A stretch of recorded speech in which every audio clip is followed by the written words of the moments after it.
In a world bristling with unforeseen challenges and shrouded vistas, the tiniest creatures often bear the weightiest lessons. Picture a serene valley, cradled by whispering hills, where beneath the gaze of the sun and moon, an ancient bridge has stood. Spanning this bridge on a day swollen with spring's breath, came two goats of remarkably inflexible temperament, each from opposing ends, their eyes locked with the steely resolve of impending confrontation. This tale, dear reader, strips bare the folly of intractable stubbornness, weaving a cautionary embroidery on the loom of simple truth. The two goats, one coated in the shimmering black of twilight and the other a rugged, dusty grey, approached the archaic stone bridge that connected their respective pastures.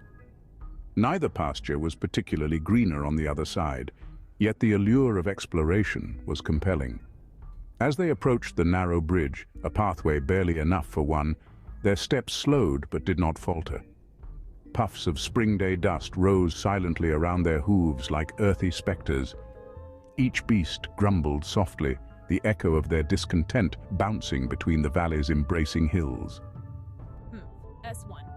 As the distance closed between them, both goats stopped mid-bridge, barely a whisker's breadth apart. They pawed at the ground, heads lowered, horns subtly gleaming under the unabashed sun. From their vantage, retreat seemed an admission of weakness, forward the only way. Thus began their deadlock, under the sky's watchful eye, the wind whispering ancient tales of pride and fall. Time wore on, the sun arching gracefully across its daily arc, shadows lengthening and then receding as if the world itself was breathing around the steadfast spectacle. Neither goat yielded, their eyes now mirroring the stubborn gleam of the other. With each moment, the air grew heavier, laden with the scent of impending consequence. Neither of us will move, it seems. Indeed, neither of us will. Look at those two, not an inch given on either side. What a spectacle! As the sun painted the sky with brushes of crimson and gold, signaling the day's end, a noticeable shift occurred. The standoff was no longer a test of will, but a manifestation of shared folly. A curious squirrel, scampering alongside the bridge's rail, paused to observe the foolishness, its tiny head cocked in puzzled concern. If a mere creature of the woods sensed the absurdity, how grave indeed was the goat's mutual conceit. As twilight deepened, neither goat had budged, and in their obstinacy, darkness encroached. Suddenly a foreboding creak echoed from the ancient timbers beneath them. The bridge, strained beyond its years and immediate patience, gave a perilous groan. The confrontation, sustained by sheer stubbornness, had compromised their very footing. With a splintering crack, the middle of the bridge collapsed, plummeting both goats into the shallow but rocky river below.